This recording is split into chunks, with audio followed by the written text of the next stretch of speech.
कुछ लोग घटनाएं याद रखते हैं, कुछ लोग तारीखें याद रखते हैं और कुछ लोग एहसास याद रखते हैं।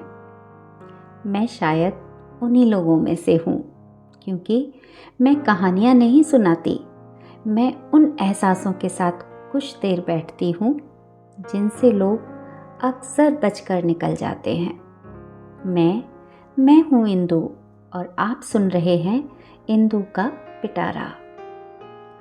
पता नहीं आपके साथ हुआ है या नहीं, मैं नहीं जानती, लेकिन मुझे आज भी वह दिन याद है जब मैंने पहली बार अपनी माँ को गौर से देखा था और अचानक मेरे मन में एक सवाल आया, क्या माँ सचमुच बूढ़ी हो रही है?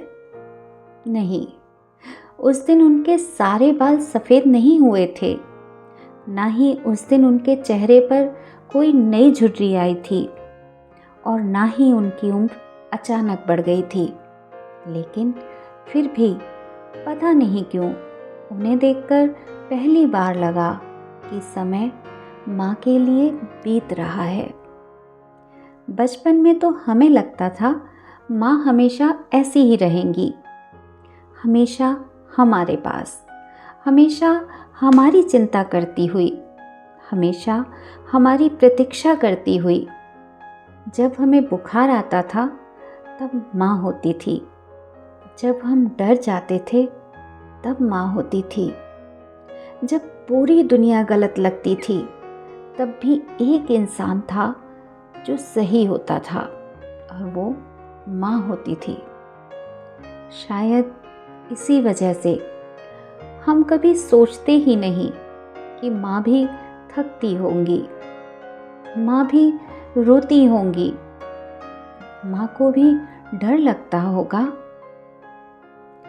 एक समय था जब मैं माँ की उंगली पकड़कर चलती थी और मुझे लगता था दुनिया में कोई ताकत मुझे गिरा नहीं सकती, क्योंकि मेरे साथ माँ है। लेकिन एक दिन अचानक मन करता है कि अब मैं माँ का हाथ पकड़ लूँ, क्योंकि अब गिरने का डर मुझे नहीं, माँ के गिरने का लगता है। माँ बूढ़ी तब नहीं लगती जब उनके बाल सफ़ेद होते हैं, माँ बूढ़ी तब नहीं लगती जब उनकी उम्र बढ़ती है। माँ बूढ़ी तब लगती है जब वह पहली बार कहती है, बेटा ज़रा ये डिब्बा खोल दो, बेटा ज़रा ये मोबाइल देख दो, बेटा ज़रा मेरे साथ चल दो। ये बहुत छोटे वाक्य होते हैं, लेकिन इन्हीं छोटे वाक्यों में समय की पूरी कहानी छुपी होती है। कभी कभी अलमारी खोलते हुए माँ की कोई पुरानी साड़ी हाथ लग जाती है और माँ मुस्कुराकर कहती है, ये मैंने तुम्हारे स्कूल के फंक्शन में पहनी थी और ये तुम्हारे जन्मदिन पर पहनी थी। और तब समझ आता है कि माँ कपड़े नहीं संभालती, माँ यादें संभालती है। मुझे लगता है दुनिया में सबसे लंबा इंतज़ार माँ का इंतज़ार होता है। जब हम छोटे थे, माँ दरवाजे पर खड़ी हमारा इंतज़ार करती थी, और जब हम बड़े हो जाते हैं तो माँ फ़ोन के पास बैठकर हमारी आवाज़ का इंतज़ार करती है। कई बार वो सिर्फ इसलिए फ़ोन करती है क्योंकि उन्हें कोई काम नहीं होता, बस हमारी आवाज़ सुननी होती है। और हम कहते हैं, माँ अभी मैं थोड़ा व्यस्त हूँ, बाद में बात करती हूँ, और फिर फ़ोन रख देते हैं। लेकिन माँ फ़ोन रखने के बाद भी कुछ देर तक मुस्कुराती रहती है, क्योंकि उन्हें काम नहीं था, उन्हें तो बस हम चाहिए थे। माँ की ज़िंदगी का शायद सबसे बड़ा झूठ है, मैं ठीक हूँ। घुटनों में दर्द हो फिर भी मैं ठीक हूँ, रात भर नींद ना आई हो फिर भी मैं ठीक हूँ, दिल में 1000 चिंताएं हों फिर भी मैं ठीक हूँ। अजीब बात है, बचपन में हमारा हल्का सा बुखार भी माँ से छुपता नहीं था, लेकिन माँ अपना दर्द सालों तक छुपा जाती है। और एक बात मैं आज तक नहीं समझ पाई, माँ को हमारी हर पसंद कैसे याद रहती है। उन्हें याद रहता है हमें कौन सी मिठाई पसंद है, हमें कौन सा रंग अच्छा लगता है, हमें किस बात से डर लगता है। लेकिन धीरे धीरे जब माँ बूढ़ी होने लगती हैं तो हम ये भूलने लगते हैं कि माँ को क्या पसंद है। और शायद यही उम्र का सबसे दुखद सच है।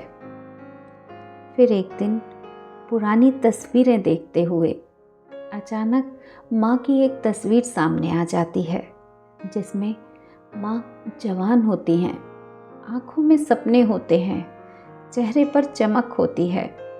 और उसी पल एहसास होता है कि माँ भी कभी हमारी तरह थी। उनके भी सपने थे, उनकी भी इच्छाएं थीं, उनकी भी एक दुनिया थी। लेकिन फिर उन्होंने हमारी दुनिया को अपनी दुनिया बना लिया।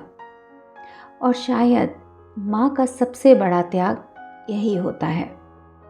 वह अपने बारे में बात करना छोड़ देती है और बच्चों के बारे में जीना शुरू कर देती है। अगर आपकी माँ आज आपके साथ हैं तो आज ही उनसे बात कीजिए, किसी काम के लिए नहीं, बस यूं ही।